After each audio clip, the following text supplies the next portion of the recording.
Hi guys, welcome to my channel. My name is Spud Knocker, and if you haven't seen it before, welcome to DCS World, or Digital Combat Simulator World, made by the Russian-based company Eagle Dynamics. DCS World is an aviation simulator that is incredibly detailed. It merges the realism and fidelity of professional flight simulation technologies and merges them with the graphical fidelity, as you can see, of modern PC gaming.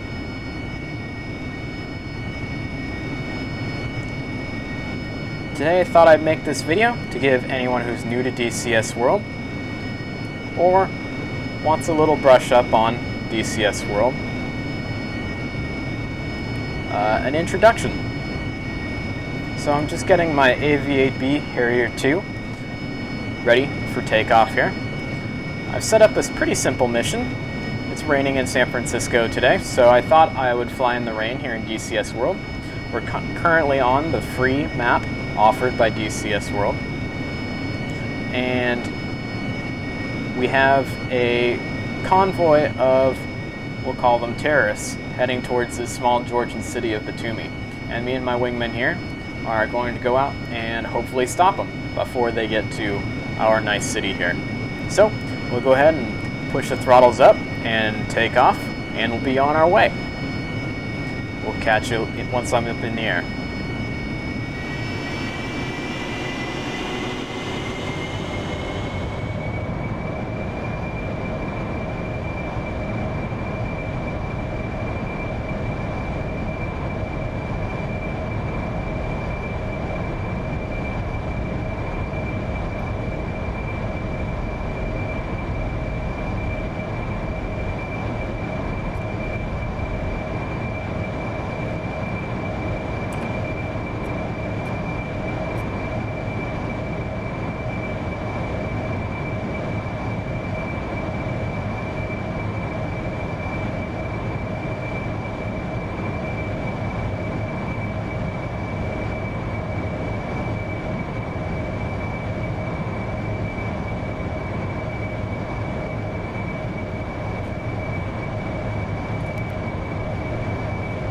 Alrighty, now that we're up in the air, we're going to go ahead and start heading towards our first waypoint, which is hopefully where this convoy of terrorists is. I've got them on a road heading through the mountains in towards our port city of Batumi here. Like I said earlier, DCS World comes with a free map and 2 free aircraft.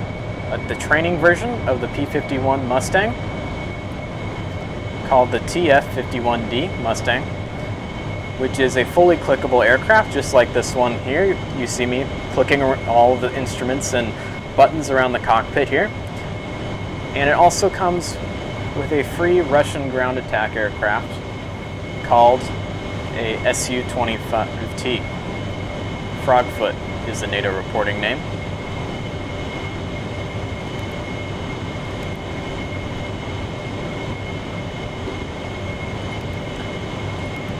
DCS World certainly can be a little bit daunting to newcomers. It does require some aviation knowledge to be able to get into and use this simulator. Here's my wingman. Hopefully he's catching up to me.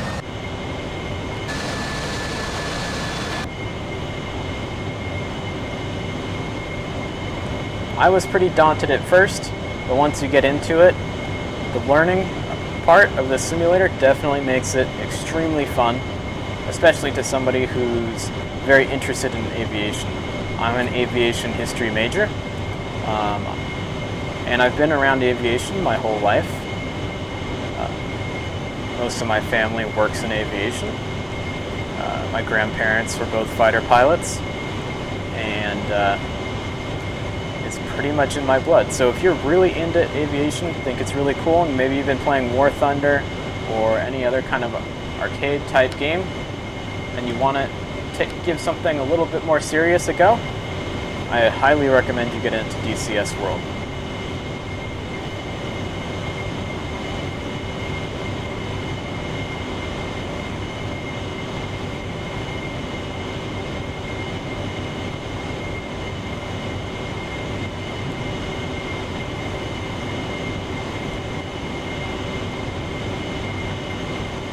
game at its base, at its free base, also comes with a bunch of campaigns and a whole bunch of missions, as well as training missions to help you get into it.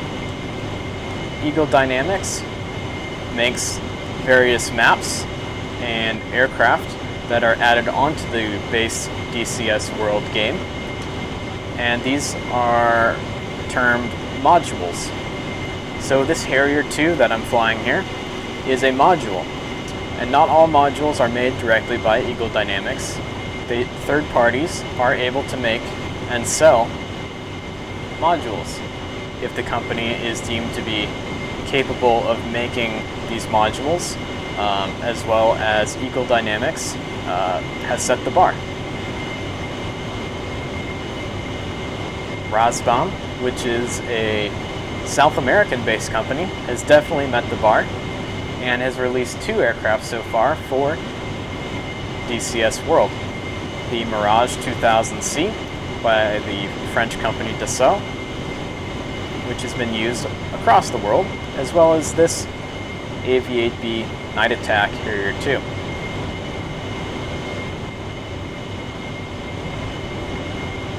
Not sure where my wingman is. There he is. Perfect. I thought he was lagging behind.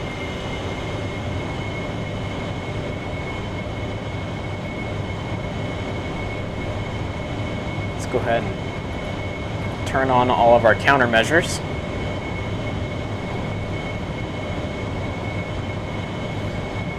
We have had reports that there are man-pads or man-portable air defenses in this area. You've probably heard about those on the news if you haven't brushed up on your aviation terminology.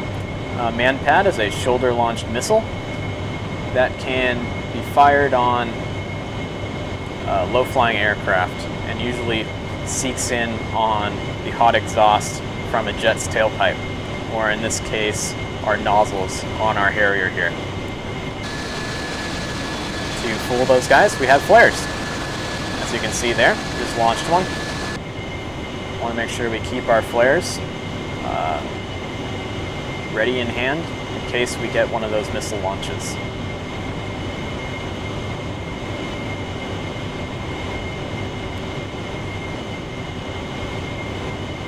So I set this mission up to be early in the day with a nice rainstorm here, because I think that the darker times of day tend to really show off the beautiful graphics of DCS World really well. And I wanted to make sure that you guys who are new to DCS World saw it at its absolute best. There's my wingman out there, still following along with me.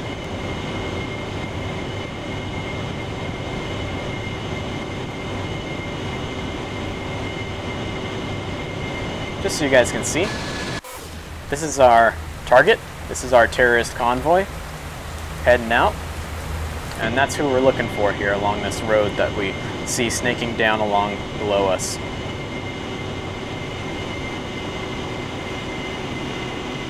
Now you may notice my head bobbing and weaving around, and that is because I'm using what's called Track IR,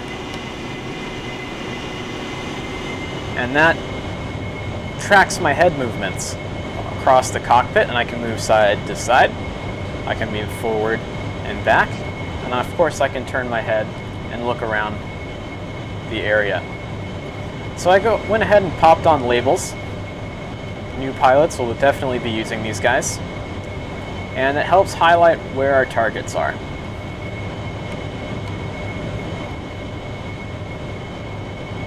So DCS World can be both as hardcore and as easy as you want to make it. I tend to play a little bit on both, so I would say I'm definitely a casual DCS player. So we're going to line up for an attack here. Everything you see me do is exactly what a real Harrier pilot would do if he were to set up his aircraft for an attack run.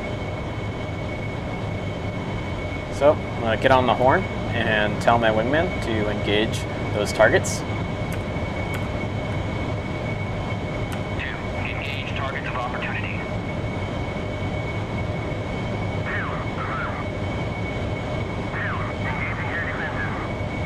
up into the clouds here. Bring back through.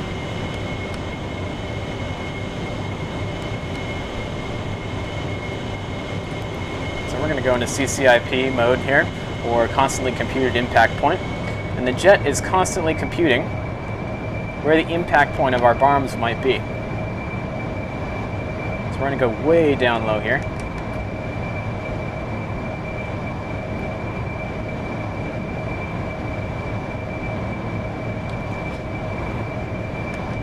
And we're dropping flares.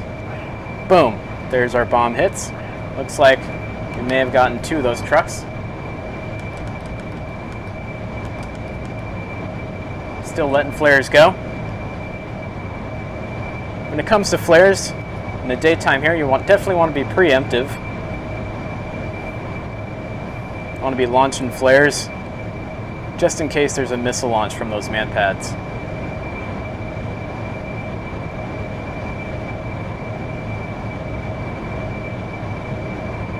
Now, one thing to note in DCS World, it is a constant work in progress.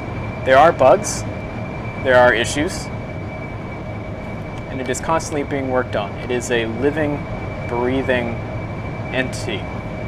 It is always being worked on. Nothing's ever perfect, but Eagle Dynamics and their third-party partners definitely strive to make things as perfect as possible. This can be a little bit of a frustration for some in the community, and it has been for me in the past as well, but we always know that, oh, looks like they fired a missile, popped a bunch of flares. That one was close. That was way too close for comfort. So while he's reloading, we're definitely going to have to make a different attack run against these trucks here. That was way too close. I got a little complacent there while I was talking to you guys.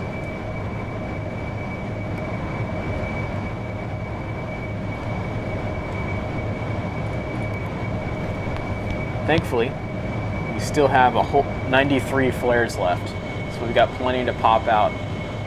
It looks like the convoy has stopped.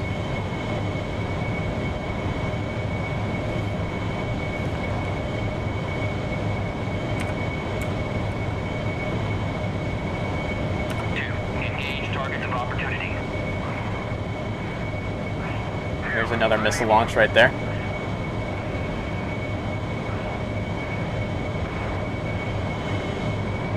So we're going to come in low and fast here, and hopefully get out of the line of sight and out of the firing range of some of these man pads here.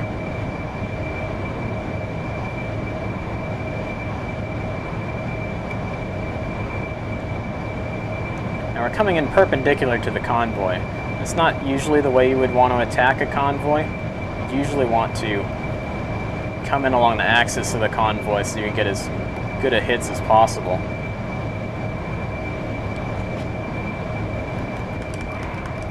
Pop out a whole bunch more flares. Boom.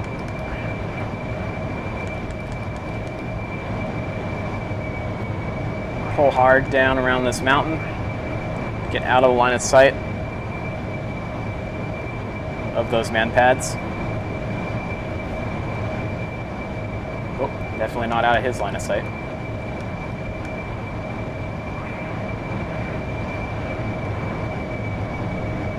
So now that we have our bombs expended,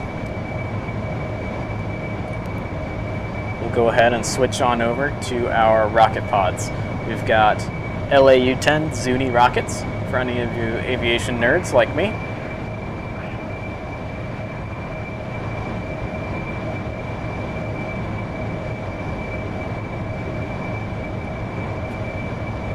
You can see one of the issues that is kind of a work in progress at the moment, and that is the AI for the AV-8B Harrier 2 that we're in. Our wingman is having a little bit of a hard time attacking our targets here. And that's partially made worse by the mountains around us, and partially by the fact that this is a brand new module and definitely still has kinks to be sorted out.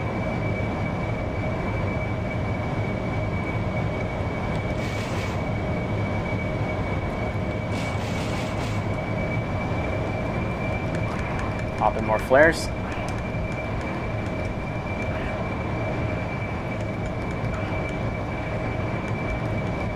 And in pilot parlance, whoa, there's another Igla fired at us. Oh, there's another.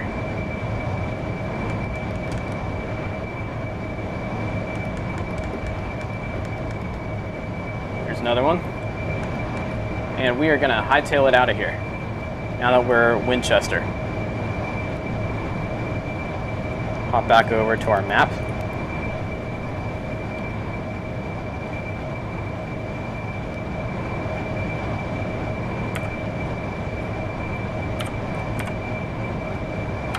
Join up. Now, Winchester in pilot parlance means I am out of weapons.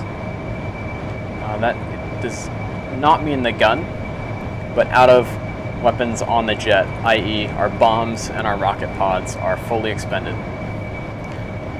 Now, we didn't take out all of the terrorist trucks and a couple armored vehicles heading in there, but it is much better than nothing at all, because we definitely stopped that convoy, and hopefully we can go refuel and rearm and maybe re-attack that, or maybe ground forces can go in and hit them for us. So now we're going to head on back to the airfield, and on our fuel gauge there you can see we definitely used a lot of fuel in flying at almost full throttle for a while there.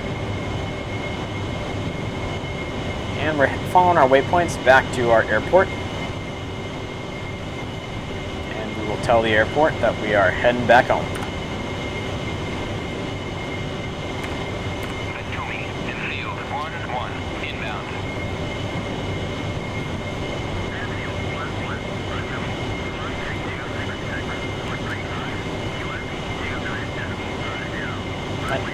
Another useful way to navigate is a kneeboard, which can definitely be of help to new DCS World players. And you can mark where you are on that kneeboard. So you see that chevron that just popped up there? That's just a mark indicating our aircraft. And we can put that kneeboard away if you desire. It kind of gets in the way, so I tend to make little flashlets at it.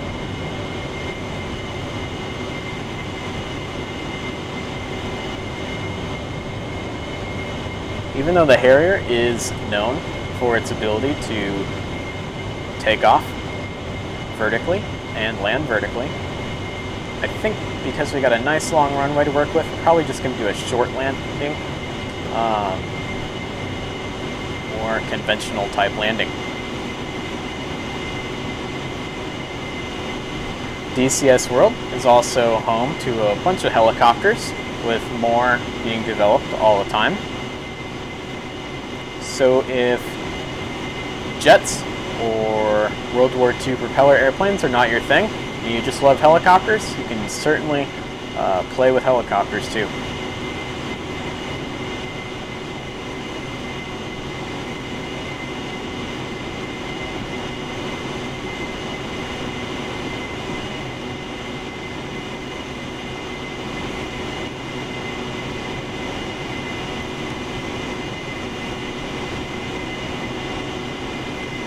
Throw this guy into autopilot for the moment, and I'm going to head over to the F10 menu, which is this guy right here. I'm going to click on Batumi.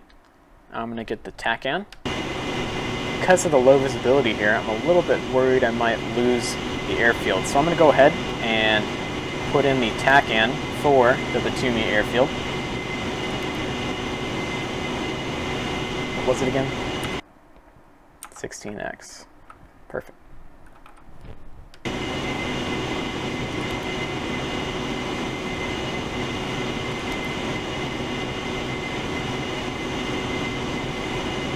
So this little caret here means that we have our TACAN position on.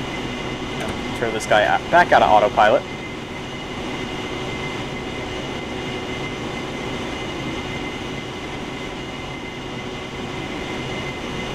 Just took the extra precaution of putting in the Batumi TACAN, just because we got some lower visibility here, so it may be a good idea just to have that extra bit of safety layer when it comes to navigating.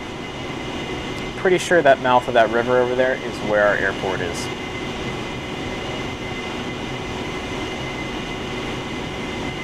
Now our waypoint system has us flying way out over the water to get into the ILS approach. I think that we have enough visibility here to be able to make a straight-in visual approach.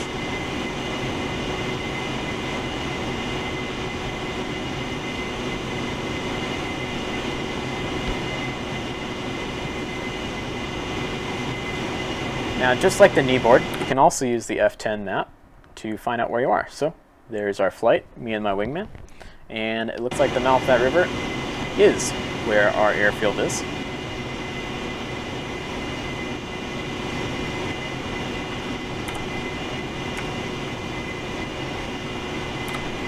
I'm going to tell my wingman to flight RTB. Go ahead and hang out.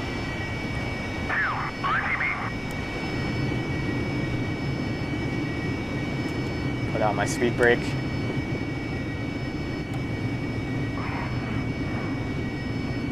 Lead off some speed here.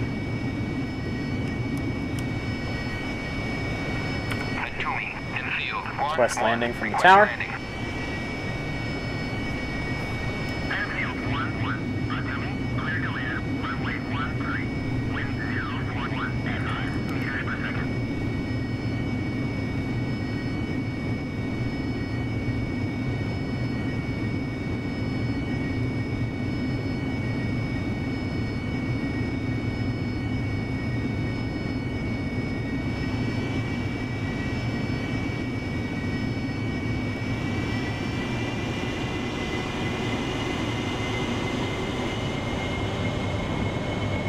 Swinging the nozzles forward to help us slow down a bunch here.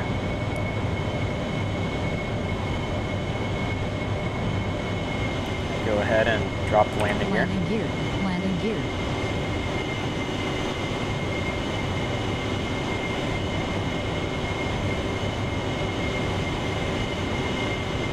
Oh boy, we're definitely off center here.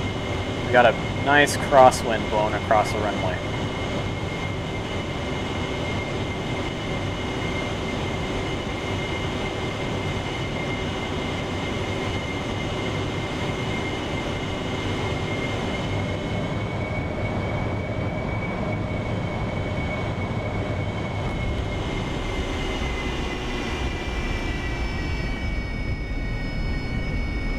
So not the best landing in the world, but any landing you can walk away from, right? Our jet looks like it's intact, so we're good to go.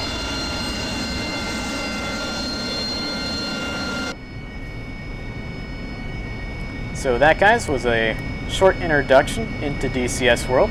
I'll leave a link to the Digital Combat Simulator website down below and the forums. So you can poke around the forums, maybe answer any questions you may have about the game. And please comment on my video if you do have any questions that I can answer. And have a nice day, and remember that I am Spud Knocker. Thanks a lot, guys.